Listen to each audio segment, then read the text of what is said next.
আমরা নেতৃবৃন্দরে তাই এসুরেন্স দিছে যে তাই পাস করবা, নিশ্চিত পাস করবা। কিন্তু এরপরে তাই এই যে জোটর নমিনেশন পাওয়ার পরে আপনারা নিশ্চয় জানেন তার একটা বক্তব্য ভাইরাল হয়েছে। তাই নিজে কইছেন যে আমি তো ফেল করবো, আমি জানি। তারপরেও আমরা যদি পাস করি যে আমরা দলটা একটু মজবুত হইব, দল মানে এই সমর্থক বাড়বো, কর্মী বাড়বো, জো বাড়বো, আপনারা সবাই মিলিয়ে কাজ করুন।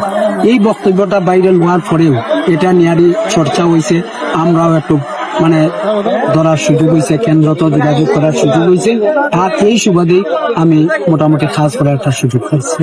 আমরা যে জোটর মানে আসন বন্টনের মূল নীতি আছে যে আসন যে দলের মানে কাজ বেশি, মানে প্রার্থীর জনপ্রিয়তা বেশি, ওখানে ওই দলের প্রার্থী দেওয়া হইব।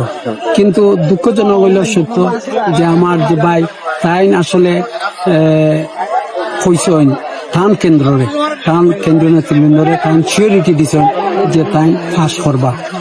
এটা